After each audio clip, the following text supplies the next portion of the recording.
Hey gamers, today I've got something special for you. I'm using the latest Snapdragon Elite 8 Gen 5 with Adreno 840, the most powerful mobile chip right now, and we're pushing Nintendo Switch emulation to its absolute limit. I tested real games, measured FPS, stability, graphics, and long gaming sessions to give you the most authentic results. And trust me, the outcome is crazy. First, we will try Nyushu. It's a high-performance Nintendo Switch emulator for Android designed to run Switch games on mobile devices. It's a fork of discontinued projects like Yuzu and Sudachi, and it's mainly optimized for MediaTek and Mali chipset devices. Nyushu always offers two versions, one for Antutu, focused on benchmarks, and one for overclock, optimized for gameplay performance. Because of that focus on non-Snapdragon and lower-end hardware, it actually performs quite decently on the Snapdragon 8 Gen 5 as well. On this chipset, the performance was surprisingly good in many titles. In Skullgirl's Second Encore, gameplay stayed between 45 to 50 frames per second, but shader stutter was still noticeable in new areas. Graphics looked sharp, and Vulkan optimization helped reduce lag over time. In Prince of Persia: The Lost Crown, fast-paced gameplay ran around 40 to 55 frames per second, but stability still needs improvement. However, some high-end and more demanding games still don't run properly and can crash immediately after launch. It shows huge potential, but it's not yet perfect for long sessions. Next, we've got SUMI. SUMI Emulator is built using the Sudachi and Citron database, with contributions from both projects. It has two variants, basic benchmark version for most devices and a low-power version designed for low-end devices. Although it is still experimental, it focuses on stability and efficiency, and that philosophy is clear the moment you start playing. In Super Mario 3D World, performance stayed almost perfectly locked at 60 frames per second with smooth animations and minimal stutters, even during busy scenes. The device also remained cool, which is impressive for long gaming sessions.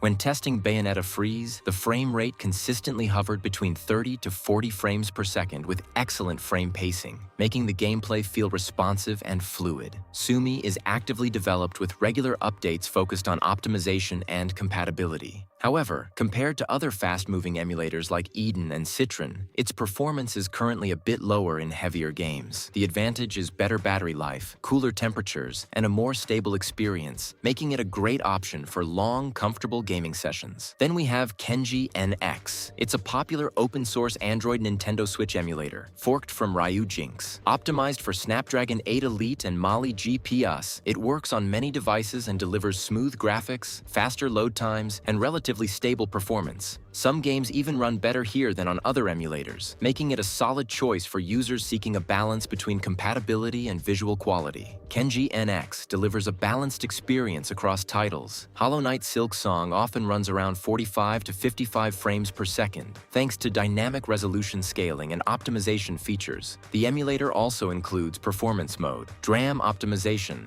and texture recompression features, which help improve frame rate stability, reduce memory usage, and enhance visual fidelity. Users also report that after adding a custom GPU driver, performance improves even further, making many demanding titles smoother and more playable. Now we've got Eden. Eden Emulator brings next-gen Nintendo Switch gaming to Android and PC with smooth performance and stunning visuals. It features auto updates, a built-in GPU driver downloader, and advanced GPU and CPU customization options, giving you full control over performance. Its advanced Vulkan graphics, fast shader compilation, and stable FPS make every game feel polished and responsive. Eden has three variants: standard for most devices, optimized for high-end phones, and legacy for low-end devices. I personally prefer the optimized version since I'm using a Snapdragon 8 Elite Gen 5 device. In The Legend of Zelda Tears of the Kingdom, using the Adreno 840 GPU driver, performance stayed between 40 to 50 frames per second, with higher resolution and enhanced lighting compared to older emulators. Shader compilation is much faster, cutting down stutter during gameplay. Dragon Ball FighterZ ran almost perfectly at 60 frames per second, even in intense matches, with crisp graphics and low input latency. Super Smash Bros. Ultimate maintained 50 to 60 frames per second, featuring stable frame pacing and far fewer crashes. Eden also excels in long gaming sessions, thanks to its advanced Vulkan pipeline, shader caching, and customizable controls, making it feel truly next-gen. Finally, we come to the current best overall emulator right now, Citron.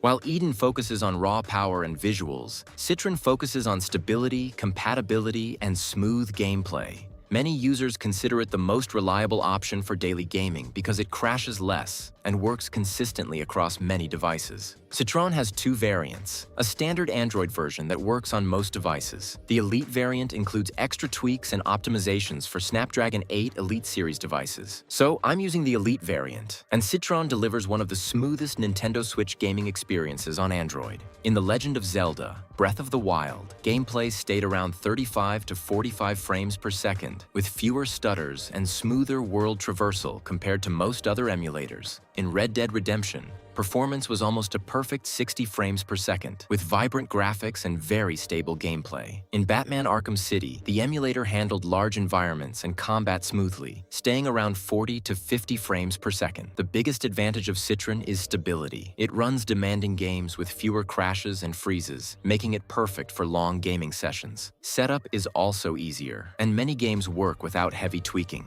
This makes Citron the best overall emulator right now, especially for people who just want to play without problems. So there you have it. Eden leads in performance, Citron in stability. Nyushu is best for low-end devices. SUMI focuses on efficiency, and Kenji NX delivers a balanced experience across many devices. Don't forget to share your experience in the comments. Tell me your device, and I'll let you know which emulators will run best for you.